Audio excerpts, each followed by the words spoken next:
नमस्कार,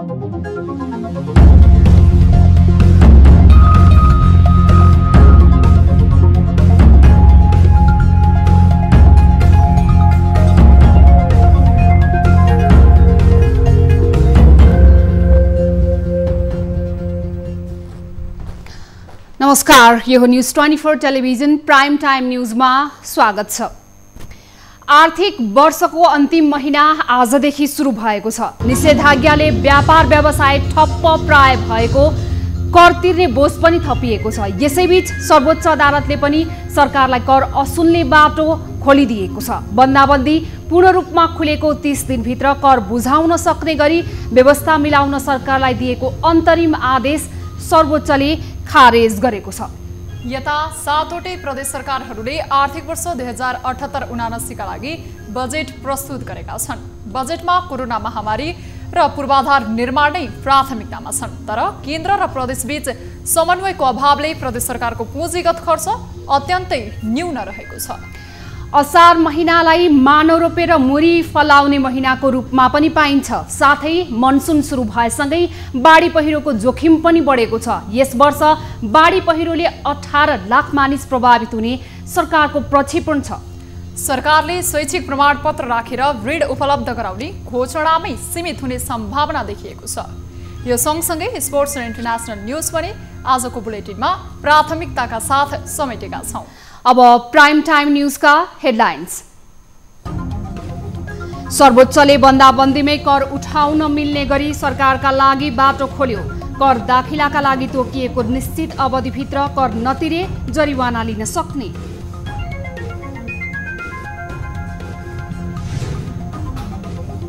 सरकारको उदासीनताले राष्ट्रिय सभाको औचित्यमाथि नै प्रश्न। अधिवेशन आह्वान नहुँदा राष्ट्रिय सभा भूमिका विहीन।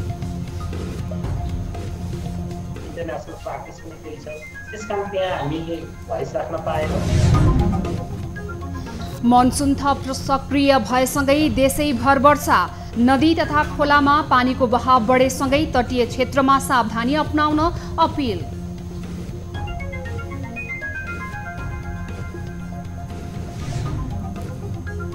सातै प्रदेशले आगामी आर्थिक वर्षका लागि बजेट ल्याए। संघ र प्रदेश सरकारबीच समन्वयको अभावले पुँजीगत खर्च अत्यन्तै न्यून।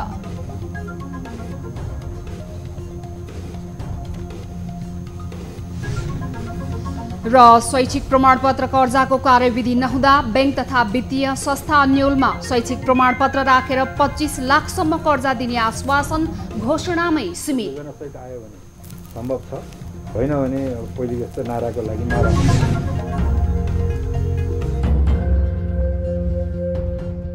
हामी निरन्तर न्यूजमा छौं। सर्वोच्च अदालतले बन्दाबन्दीकै अवधिमा कर उठाउन सरकारलाई बाटो खोलिदिएको छ।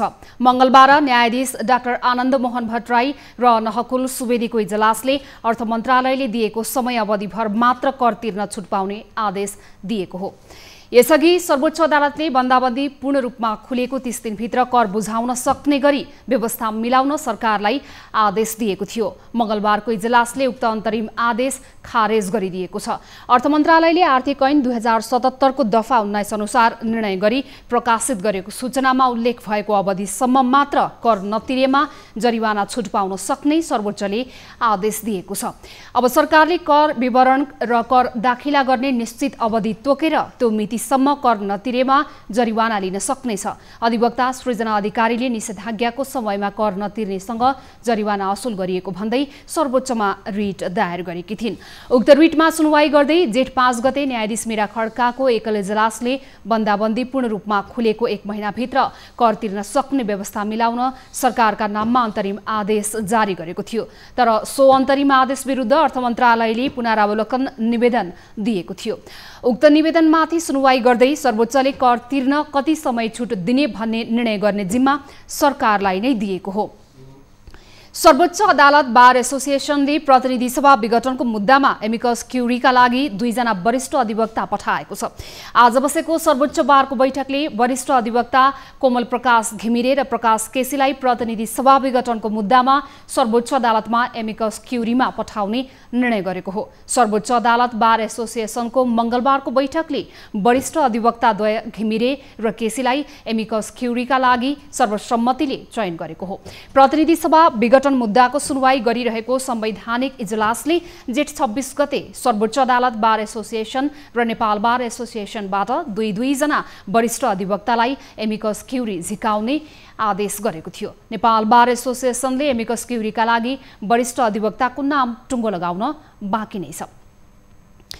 उच्च अदालत विराटनगरले अवहेलना मुद्दामा 7 दिनभित्र लिखित जवाफ दिन प्रदेश 1 सरकार र विराटनगर महानगरपालिकालाई आदेश दिएको छ। अधिवक्ता विनोद कुमार शाहले राहत सामग्री वितरणको माग गर्दै रिट निवेदन दिएकोमा जेठ 20 गते उच्च अदालत विराटनगरबाट अन्तरिम आदेश जारी गरेको थियो। सो आदेश कार्यान्वयन नभएको भन्दै मुद्दा दायर भएकोमा उच्च अदालतले 7 दिनभित्र लिखित जवाफ दिन आदेश भएको उच्च अदालत विराटनगरका सूचना अधिकारी ओम सुवेदीले जानकारी दिनुभएको छ। रिटमा अदालतको अवहेलनामा न्याय प्रशासन ऐन 2073 को दफा 17 को 4 अनुसार 1 वर्ष कैद र 10,000 जरिवाना गर्न माग गरिएको छ। उच्च अदालत विराटनगरले प्रत्येक पालिकामा राहत कोष खडा गर्न र ओडामा सार्वजनिक राहत वितरण केन्द्र स्थापना गर्न पनि आदेश दिएको जनाएको छ। जनता समाजवादी पार्टीका अध्यक्ष उपेन्द्र यादवले केन्द्रीय कार्यकारिणी समितिको बैठक बोलाउनु भएको छ। यादवले असार 3 गते 11:30 बजेका लागि बैठक बोलाइएको जसपा नेता डम्बर खतिवड़ाले जानकारी दिनुभएको छ। जसपाको अर्का अध्यक्ष महन्त ठाकुर नेतृत्वको समूह सरकारमा सहभागी भएपछि बस्न लागेको यादव पक्षको कार्यकारिणी बैठकलाई महत्त्वका साथ हेरिएको छ। यादव पक्षले ठाकुर सहित 4 जना नेतालाई पार्टीबाट निष्कासन गरेकोमा निर्वाचन आयोगले सदर नहुने निर्णय गरेको थियो। बैठकमा आयोगको निर्णयपछि उत्पन्न परिस्थितिबारे छलफल हुने बताइएको छ। संघीय संसद भित्र रहेको प्रतिनिधि सभा दोस्रो पटक विघटन भइसक्दा राष्ट्रिय सभा कायम छ, तर अस्तित्वविहीन। राष्ट्रिय सभाको अधिवेशन आह्वान नहुँदा राष्ट्रिय सभाले आफ्नो अस्तित्व नै देखाउन सकेको छैन। सरकारको बेवास्ताका कारण राष्ट्रिय सभा भूमिकाविहीन बन्न पुगेको छ। एक रिपोर्ट। गत पुस 26 गते मध्यराती राष्ट्रिय सभाको 7औं अधिवेशन अन्त्य भयो। पुस 5 गते प्रतिनिधि सभा विघटन भएपछि संविधानत 6 महिनाभित्रै अधिवेशन आह्वान गर्नै पर्ने बाध्यताका कारण बोलाइएको सो अधिवेशन जम्मा 7 घण्टा चलेर अन्त्य भयो। प्रतिनिधि सभा फागुन 10 गते सर्वोच्च अदालतले बिउत्याइदिएपछि राष्ट्रिय सभाको 8औं अधिवेशन आह्वान हुने ठानिएको थियो। तर मन्त्री परिषदले प्रतिनिधि सभाको मात्रै अधिवेशन बोलाउन राष्ट्रपति समक्ष सिफारिस गरेपछि संघीय संसदको स्थायी सदन मानिने राष्ट्रिय सभा अस्तित्वमै नभए झैं देखिएको छ। दोस्रो पटक विघटन गरिएको प्रतिनिधि सभा सम्बन्धी मुद्दा सर्वोच्च अदालतमा विचाराधीन छ, तर जीवित रहेको राष्ट्रिय सभा पनि निष्क्रिय अवस्थामा छ। संवैधानिक व्यवस्था अनुसार राष्ट्रिय सभाको 8औं अधिवेशन अघिल्लो अधिवेशनको 6 महिना अर्थात् असार 26 भित्र बस्नै पर्ने हुन्छ। तर असार लागिसक्दा पनि राष्ट्रिय सभा बैठक बोलाउन सरकारले चासो दिएका छैनन्। प्रधानमन्त्री केपी शर्मा ओली संसदप्रति सकारात्मक नदेखिँदा त्यसको असर राष्ट्रिय सभामा पनि परेको राष्ट्रिय सभाका सदस्यहरू बताउँछन्। अहिलेको सरकार पार्लियामेन्टलाई, संसदलाई सरकारको कार्यकारीको छाया बनाउन चाहन्छ, संसदलाई पङ्गु बनाउन चाहन्छ र अध्यादेशबाट सरकार चलाउन चाहन्छ र प्रकारान्तरले संविधानको मर्म व्यवस्थालाई प्रहार गर्दै संविधानलाई नै समाप्त गर्ने गरी गइराखेको यो दृष्टान्त हो पहिलोको अवस्था हुनेको। प्रधानमन्त्री संसददेखि रुष्ट हुने, संसद नभए भने अधिवेशन भएन भने अध्यादेशबाट शासन चलाउन पाइने, कानुन आफै बनाउने, बजेट आफै बनाउने, कहीँ उत्तरदायी हुन नपर्ने, कहीँ प्रश्न नउठ्ने, कसैको विरोध नहुने भएको हुनाले उहाँले राष्ट्रिय सभाको पनि औचित्य देख्नु भएन होला। उसो त यस बीचमा केही नयाँ राष्ट्रिय सभा सदस्यहरू समेत निर्वाचित भएका छन्, तर उनीहरूले बैठकमा सहभागी नै हुन पाएका छैनन्। बागमती प्रदेशबाट डाक्टर खिमलाल देवकोटा र लुम्बिनी प्रदेशबाट दृगनारायण पाण्डे राष्ट्रिय सभा सदस्य निर्वाचित भए पनि त्यसयता राष्ट्रिय सभा बैठक नै बसेको छैन। राष्ट्रिय सभाको बैठक नबस्दा आफूहरूले महत्त्वपूर्ण विषयहरू उठाउने योजनामा रहे पनि नपाएको नवनिर्वाचित राष्ट्रिय सभा सदस्यहरू बताउँछन्। विकासका, समृद्धिका, सुशासनका अथवा शान्तिका कुराहरू होइन, कतिपय अन्तर्गत सम्बन्धका कुराहरू कतिपय हामी राख्ने उपयुक्त थलो भनेको संसदै हो होइन। अब म आफू राष्ट्रिय सभा निर्वाचित भएको हुनाले राष्ट्रिय सभा नै हो होइन। त्यो राष्ट्रिय सभा भनेको एक किसिमले बुद्धिजीवीहरूको थलो पनि भनिन्छ। इन्टरनेसनल प्र्याक्टिस पनि त्यही छ। त्यसकारण त्यहाँ हामीले भोइस राख्न पाएनौँ। राष्ट्रिय सभा 59 सदस्यीय छ। हालसम्म 25 विधेयक दर्ता भएको राष्ट्रिय सभामा विधायन व्यवस्थापन समितिमा रहेका 10 विधेयक मध्ये 8 वटा विधेयक सभामा प्रस्तुत गर्नका लागि तयारी अवस्थामा छन्। सरकारले दर्ता गरेका 7 वटा विधेयक मध्ये छलफल नै हुन सकेको छैन। प्रधानमन्त्री ओली संसदले आफूलाई काम गर्न नदिएको भन्दै संसदप्रति रुष्ट देखिन्छन्। राष्ट्रिय सभा अध्यक्ष गणेश तिमल सिन्हा प्रधानमन्त्री ओलीसँग निकट मानिन्छन्, तर उनले पनि राष्ट्रिय सभा सञ्चालनका लागि कुनै अग्रसरता लिएका छैनन्। सरकारको उदासीनता र राष्ट्रिय सभा अध्यक्ष र सदस्यहरूकै बेवास्तामा पर्दा राष्ट्रिय सभाको औचित्यमाथि नै प्रश्न उठ्न थालेको छ। न्युज 24 टेलिभिजनका लागि टिभी जर्नलिस्ट जगन्नाथ दुलालको रिपोर्ट। हामी निरन्तर न्युजमा छौं। देशभर मनसुनी गतिविधि सक्रिय भएसँगै देशको विभिन्न जिल्लामा प्राकृतिक विपत्ति पनि आइलाग्न थालेका छन्। कतिपय क्षेत्रमा स्थानीय प्रशासनले सतर्कताका लागि चनाखो रहन भनेको छ। मौसम पूर्वानुमान महाशाखाका अनुसार भारतको झारखण्डमा रहेको न्यूनचापीय क्षेत्र र मनसुन न्यूनचापीय रेखाको प्रभावका कारण मनसुन थप सक्रिय भएको छ। मौसमविदका अनुसार बागमती प्रदेश, लुम्बिनी प्रदेश, गण्डकी प्रदेश र सुदूरपश्चिम प्रदेशमा भारी वर्षा हुने सम्भावना रहेको बताइएको छ। एक रिपोर्ट। मनाङ जिल्लाको नासो गाउँपालिका वडा नम्बर 1 मा पर्ने तालगाउँ मर्स्याङ्दी नदीमा आएको बाढीका कारण डुबानमा परेको छ। त्यहाँका 60 घर मध्ये 30 घर डुबानमा परेका छन् भने बाँकी घर पनि जोखिम रहेको जिल्ला प्रशासन कार्यालय मनाङले जनाएको छ। बाढीबाट प्रभावित 300 स्थानीयवासीलाई कारागारको निर्माणाधीन भवनमा सुरक्षित राखिएको जिल्ला प्रशासन कार्यालयले जनाएको छ। बाढीको कारण मनाङमा बिजुली र टेलिफोन सेवा ठाउँ-ठाउँमा अवरुद्ध छ। चामे स्थित तातोपानी कुण्ड नजिकैको बस्तीमा बाढी पस्नुको साथै बाढीले चामे गाउँपालिका वडा नम्बर 1 तिमाङ खोलाको बेलिब्रिज र तिमाङ खोलामै रहेको 32 किलोवाटको स्याल्क्यु खोला लघु जलविद्युत गृहमा पनि क्षति पुर्याएको छ। यता जिल्ला प्रशासन कार्यालय चितवनले अविरल वर्षाका कारण जिल्लाको नारायणी, राप्ती, रिउ खोला जस्ता नदीहरूमा पानीको सतह बढिरहेको भन्दै सुरक्षित रहन आग्रह गरेको छ। मनसुन पूर्व सूचनाका लागि निरन्तर SMS, माइकिङ, रेडियो, टेलिभिजनको सम्पर्कमा रहन आग्रह गरेको छ। नदी, खोला, नालामा काठ दाउरा समान्त माछा मार्न नजान सूचित गरिएको छ। त्यस्तै गण्डकी प्रदेश प्रहरी प्रमुख DIG घनश्याम अर्यालका अनुसार सुरक्षा निकायलाई जोखिम क्षेत्रहरू वरपर हाई अलर्टमा राखिएको छ। सेती खोलामा आएको बाढीको कारण गुल्मी, स्याङ्जा र पर्वत जिल्लाको संगमस्थल सेतीबेडी बजार डुबानमा परेको छ। विश्वकै ठूलो शालिग्राम भएको स्याङ्जा तर्फको सेतबेडी बजार, मन्दिर क्षेत्र र 18 घर समेत डुबानमा परेको कालीगण्डकी गाउँपालिका 2 अर्बेनीका वडा अध्यक्ष देवी प्रसाद न्यौपानेले जानकारी दिएका छन्। स्थानीय बासिन्दाका अनुसार कालीगण्डकीको पानीको सतह 28 वर्ष यताकै उच्च बिन्दुमा पुगेको हो। बाढीका कारण पवित्र शालिग्राम शिला र शालिग्राम क्षेत्रका सतल सबै संरचनाहरू डुबाएको छ। यसैगरी वर्षाको कारण मुगलिन चितवन सडक खण्डमा ठाउँ-ठाउँमा पहिरो गएको छ भने पश्चिम नवलपरासी स्थित दाउन्नेमा पनि ठूलो पहिरो गएको समाचार प्राप्त भएको छ। सातै प्रदेशले मंगलबार आगामी आर्थिक वर्ष 2078-79 का लागि बजेट ल्याएका छन्। बजेटमा सबै प्रदेशले कोरोना महामारी नियन्त्रण र अस्पताल लगायतका आवश्यक पूर्वाधार निर्माणलाई प्राथमिकतामा राखेको छ। एक रिपोर्ट। प्रदेश 1 सरकारले मंगलबार आगामी आर्थिक वर्ष 2078-79 को लागि 32 अर्ब 46 करोड 92 लाख रुपैयाँको बजेट प्रस्तुत गरेको छ।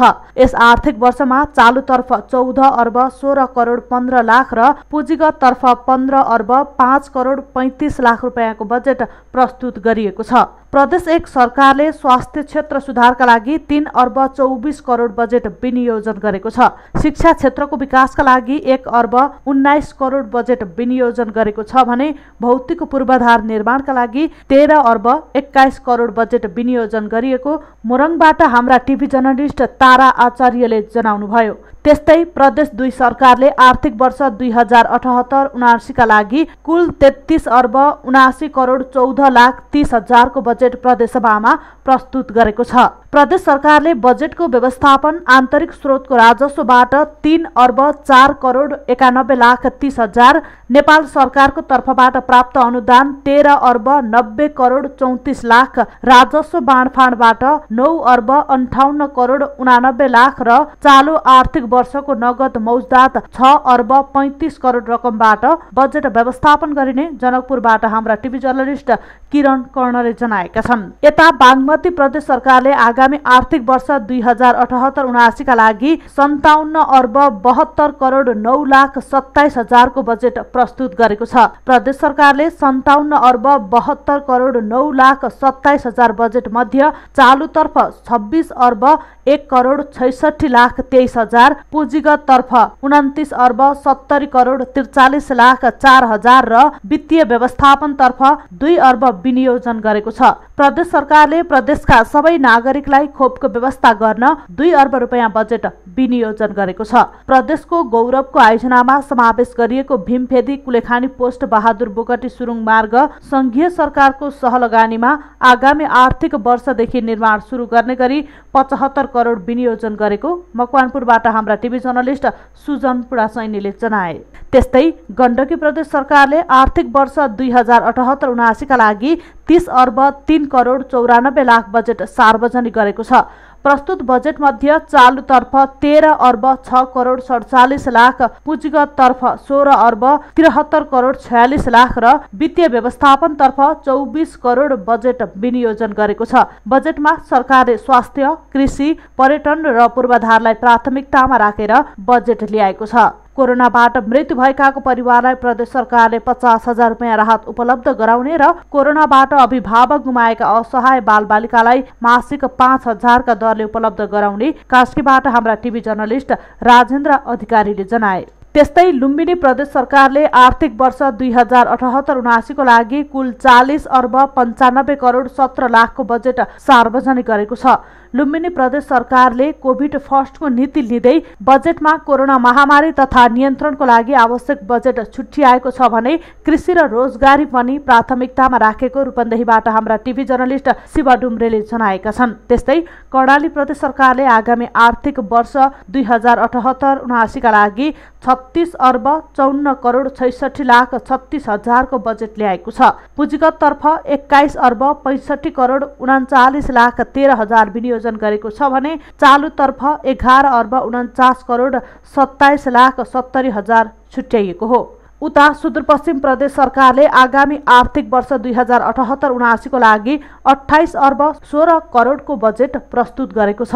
प्रस्तुत बजेट मध्ये चालुतर्फ 8 अर्ब 32 करोड 36 लाख 40 हजार 741, पुँजीगत तर्फ 9 अर्ब 28 करोड 82 लाख 35 हजार 936 रुपैयाँ बजेट विनियोजन गरेको हो। बजेटमा कृषि, कोरोना उपचार तथा रोकथाम, शिक्षा, पर्यटनको क्षेत्रमा बजेट विनियोजन गरेको छ। सुदूरपश्चिम प्रदेश सरकारले प्रस्तुत गरेको बजेट केन्द्रीय सरकारद्वारा प्रस्तुत बजेटको झल्को आउने गरी ल्याएको कैलालीबाट हाम्रा टिभी जर्नलिस्ट सुशील ढुङ्गानाले जनाएका छन्।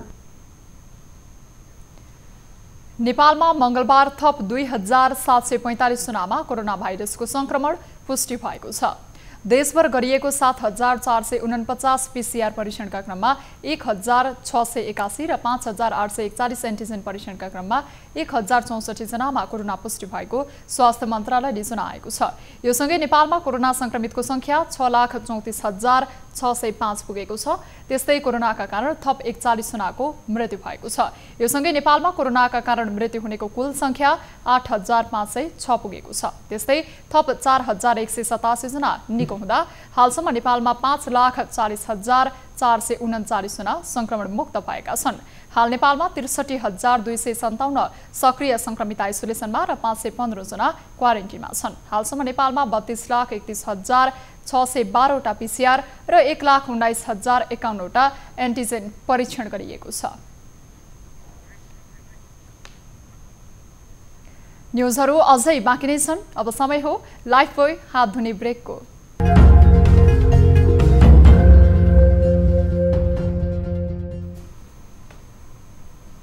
हामी निरन्तर न्युजमा छौं। चालु आर्थिक वर्षमा देशभरका सबै प्रदेशहरूको पुँजीगत खर्च 30% भन्दा पनि कम रहेको छ।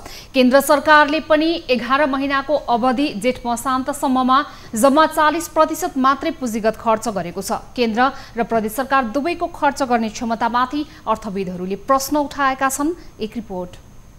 मुलुक संघीय संरचनामा गएपछि संवैधानिक व्यवस्था अनुरूप 7वटै प्रदेश सरकारले आफैले वार्षिक बजेट प्रस्तुत गरेका हुन्। तर सबै प्रदेश सरकारले 11 महिनाको अवधिमा 30% पनि पुँजीगत खर्च गर्न नसक्दा प्रदेश सरकारको खर्च गर्ने क्षमतामाथि प्रश्न उठेको हो। चालु आर्थिक वर्षको 11 महिनाको अवधिमा संघीय सरकारले 40% मात्र खर्च गरेको छ। त्यसैगरी प्रदेश सरकारहरूमध्ये प्रदेश नम्बर 2 कर्णाली र सुदूरपश्चिम प्रदेश सरकारको पुँजीगत खर्च 15 देखि 20% मात्र रहेको छ। चालु आर्थिक वर्ष सकिन 1 महिना मात्र बाँकी रहँदा केन्द्र र प्रदेश सरकारको खर्च गर्ने क्षमता कमजोर साबित भएको अर्थविदहरूको तर्क छ। संघीय सरकारको जे स्थितिबाट संघीय सरकार गुजिराखेको छ, तात्विक रूपमा प्रदेशका सरकारहरू पनि त्यही नै समस्यामा गुजिरहेछन्। किनभने त्यहाँ पनि अब फिजिबिलिटी स्टडी नगरी, सम्भाव्यता अध्ययन नगरिकन अक्सर गरेर बजेट छुट्याउने गरेको छ। अब अख्तियारीमा परिसकेकोहरू, डिपिआर बनिसकेका परियोजना पनि अब खर्च गर्न पाए पनि अब त्यहाँ उच्च अधिकारीहरूको बीचमा कुराहरू नमिलेर पनि त्यो पैसा पनि खर्च गर्न सकिराखेको देखिँदैन। प्रदेश सरकारमा बजेटमा देखिएका समस्याहरू 7वटै प्रदेशको पुँजीगत खर्च 30% भन्दा पनि कम। प्रदेश नम्बर 2 कर्णाली र सुदूरपश्चिमको खर्च सबैभन्दा कम। सबै प्रदेशको खर्च गर्ने क्षमता कमजोर। केन्द्र सरकार र प्रदेश सरकार बीच समन्वयको अभाव। प्रदेश सरकारमा दक्ष जनशक्तिको अभाव। बजेट निर्माण र तर्जुमा प्राविधिक समस्या। प्रदेश सरकारहरूले कोभिडबाट प्रभावित भएको क्षेत्र स्वास्थ्य, शिक्षा, पूर्वाधार र पर्यटन उद्योगमा प्राथमिकता दिएको पाइन्छ। प्रदेश सरकार र केन्द्र सरकार बीच आपसमा समन्वय नहुँदा दोहोरो करको समस्या विभिन्न प्रदेश तथा स्थानीय तहमा देखिएको छ। प्रदेश सरकारले आयोजनाको छनौट र प्राथमिकतासम्म पनि गर्न नसकेका कारण पनि प्रदेशको खर्चमा समस्या देखिएको हो। केन्द्र सरकारले जस्तै पुँजीगत खर्च गर्न नसक्दा यसपटक प्रदेश सरकारहरूको पनि खर्च गर्ने क्षमतामाथि गम्भीर प्रश्न उठेको छ।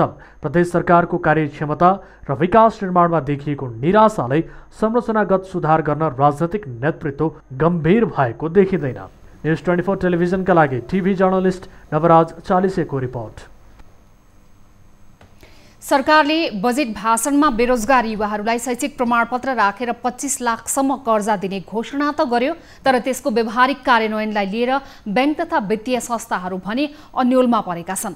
बैंकहरू कुनै पनि बेरोजगार युवालाई बिजनेस प्लान बिना कर्जा प्रवाह गर्दा सर्वसाधारणको निक्षेप जोखिममा पर्न सक्ने कुरामा अडिग छन्। बजेटमा लोकप्रिय कार्यक्रमको रूपमा आएको यो कार्यक्रममा कार्यान्वयनमा चुनौती देखिएको हो। एक रिपोर्ट। नेपाल राष्ट्र बैंकले कर्जाको लागि कार्यविधि समेत तयार नगरिकन सरकारले बजेटमा शैक्षिक प्रमाणपत्रको आधारमा 25 लाख कर्जा प्रदान गर्ने घोषणा गरेपछि बैंक तथा वित्तीय संस्थाहरू अन्योलमा परेका छन्। बजेटमा अर्थमन्त्री विष्णु पौडेलले बेरोजगार युवालाई शैक्षिक प्रमाणपत्रको आधारमा 25 लाख रुपैयाँ कर्जा प्रवाह गर्ने घोषणा गरेपछि केन्द्रीय बैंक दबावमा परेको हो। आगामी आर्थिक वर्ष 2078-79 को बजेट वक्तव्यको बुन्दा नम्बर 74 मा स्नातक तथा सो भन्दा माथि शैक्षिक योग्यता हासिल गरेका युवालाई आफूले प्राप्त गरेको शैक्षिक प्रमाणपत्र धितो राखी अधिकतम 5% ब्याज दरमा 25 लाखसम्म सहुलियतपूर्ण कर्जा उपलब्ध गराइनेछ भन्ने उल्लेख गरिएको छ। नेपाल राष्ट्र बैंकका अनुसार शैक्षिक प्रमाणपत्रको आधारमा मात्र कर्जा दिन सकिँदैन।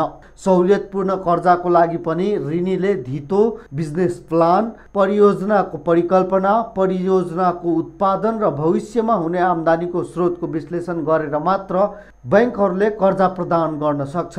यदि ब्याङ्कलाई स्वीकार्योग्य प्रस्तावहरू आयो भने हिजो पनि हामीले कर्जा प्रवाह गरिराखेका थियौँ, भोलि पनि नगर्ने भन्ने प्रश्नै छैन। जो व्यक्ति चाहिँ हिजो 7 लाख रुपियाँ लिन इलिजिबल हुनुहुन्थ्यो, योग्य हुनुहुन्थ्यो भने अब 25 लाखले चाहिँ रकम उहाँले पाएपछि अलिक ठुलो कामहरू गर्न सक्नुहुन्छ। राज्यले चाहिँ 5% को चाहिँ ब्याज चाहिँ सहुलियत दिन्छ। त्यो हिसाबले हेर्दाखेरि चाहिँ यो स्किम अन्तर्गत बेनिफिट लिनको लागि राम्रो प्रस्ताव लिएर ब्याङ्कमा आउनको लागि म अनुरोध गर्दछु, ताकि ब्याङ्कले चाहिँ त्यो स्वीकार गर्न सकोस्। केही दिन अघि नेपाल राष्ट्र ब्याङ्कका गभर्नर महाप्रसाद अधिकारीले शैक्षिक प्रमाणपत्र राखेर कर्जा दिने भनेको ब्याङ्कहरूले रकम बाँड्ने खालको कार्यक्रम नभएको अभिव्यक्ति दिएका थिए। हाल शैक्षिक प्रमाणपत्र धितो राखेर 7 लाखसम्म कर्जा प्रवाह गर्न सकिने व्यवस्था पनि प्रभावकारी बन्न सकेको छैन। हालसम्म यस्तो खालको कर्जा 200 जना व्यक्तिहरूले मात्र लिएको देखिन्छ। नेपाल ब्याङ्कर्स सङ्घ शैक्षिक प्रमाणपत्रको आधारमा कर्जा दिने व्यवस्थाप्रति स्पष्ट भएको देखिँदैन। बजेटमा शैक्षिक प्रमाणपत्रको आधारमा 25 लाखसम्मको कर्जा दिन सक्ने व्यवस्था भएपछि राष्ट्र ब्याङ्कले आगामी मौद्रिक नीतिमा यसको कार्यविधि र मापदण्डको विषयमा गृह कार्य गरिरहेको छ। बजेट वक्तव्यमा आइसकेको कार्यक्रमको कार्यविधि र मापदण्ड समेत तयार नभइसकेको हुँदा बैंकिङ क्षेत्र भने अन्यल र दुविधामा परेको छ। विदेशबाट फर्किएका युवाहरूको चाहिँ बेरोजगार युवाहरूको कर्जा जति लोकप्रिय छ यो त्यति लोकप्रिय छैन। अलिकति अवेरनेसै नपुगेको हो जस्तो मैले बुझेको छु। त्यसकारण यो पनि अब सायद कार्यान्वयनको प्रक्रियामा कठिनाइहरू पक्कै आउँछन्, किनभने ठुलो रकम हो र युवाहरूले पनि यो सरकारले हामीलाई एउटा कार्यक्रम ल्याइदियो पैसा पाइहाल्छौँ भन्ने किसिमको मनस्थितिभन्दा बाहिर निस्केर केका लागि पैसा, कसरी व्यापार व्यवसाय गर्ने परियोजनासहित आयो भने सम्भव छ, होइन भने पहिले जस्तो नाराको लागि नारा मात्रै हुन्छ। बैंक तथा वित्तीय संस्था र केन्द्रीय बैंकसँग समन्वय नगरिकन अर्थ मन्त्रालयले बजेटमा हतारमा लोकप्रिय कार्यक्रम र योजना तर्जुमा गर्दा प्राविधिक तथा प्रशासनिक जटिलता आउन सक्छ। बजेट वक्तव्यमा समावेश भएका कतिपय लोकप्रिय कार्यक्रमको दीर्घकालीन असरको आकलन नगर्दा जनताको निक्षेप दुरुपयोग हुन सक्छ। न्यूज 24 टेलिभिजनका लागि क्यामेरामा रोशन श्रेष्ठको साथमा नवराज चालिसेको रिपोर्ट। हामी निरन्तर न्यूजमा छौं। अब बिजनेस न्यूज।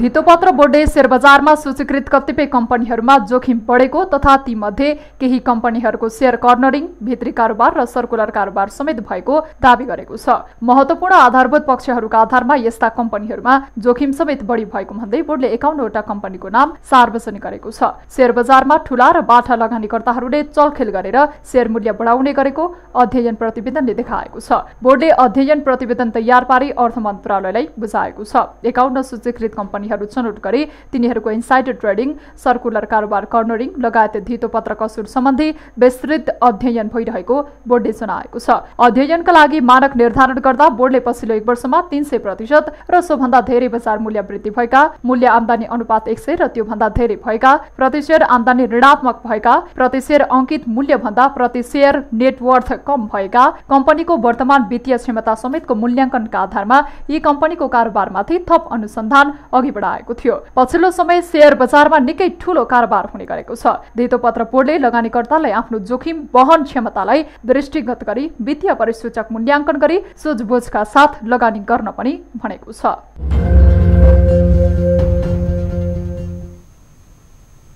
अब स्पोर्ट्स न्यूज।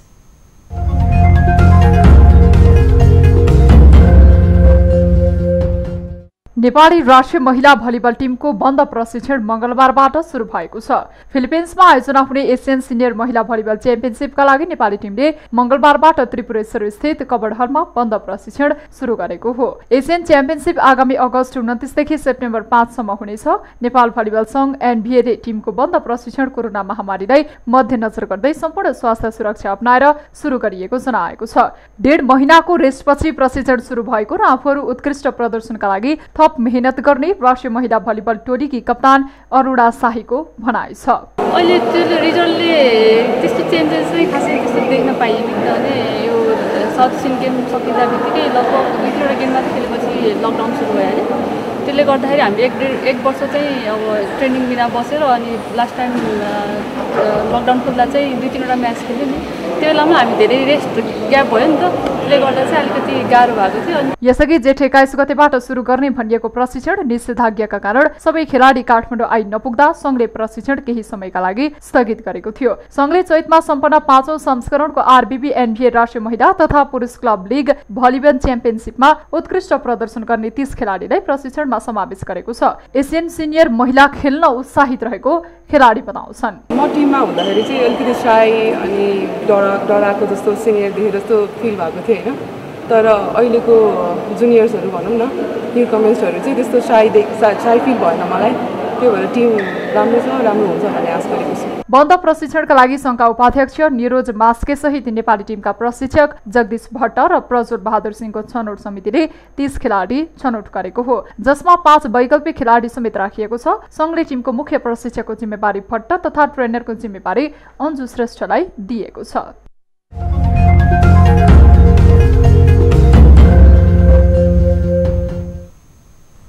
अब प्राइम टाइम न्यूज सक्नु अघि अहिलेसम्मका हेडलाइन्स पुनः एकपटक। सर्वोच्चले बन्दाबन्दीमै कर उठाउन मिल्ने गरी सरकारका लागि बाटो खोल्यो। कर दाखिलाका लागि तोकिएको निश्चित अवधिभित्र कर नतिरे जरिवाना लिन सक्ने।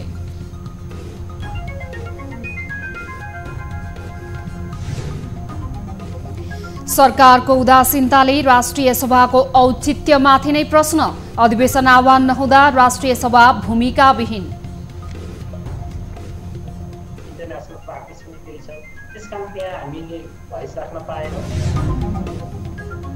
मनसुन थप सक्रिय भएसँगै देशैभर वर्षा, नदी तथा खोलामा पानीको बहाव बढेसँगै तटीय क्षेत्रमा सावधानी अपनाउन अपिल।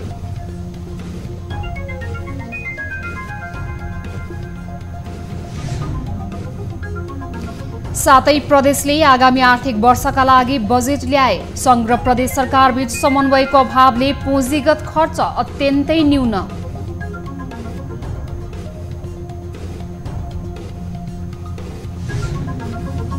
र शैक्षिक प्रमाणपत्र कर्जाको कार्यविधि नहुँदा बैंक तथा वित्तीय संस्था अन्योलमा शैक्षिक प्रमाणपत्र राखेर 25 लाखसम्म कर्जा दिने आश्वासन घोषणामै सीमित। सम्भव छ, होइन भने पहिले जस्तो नाराको लागि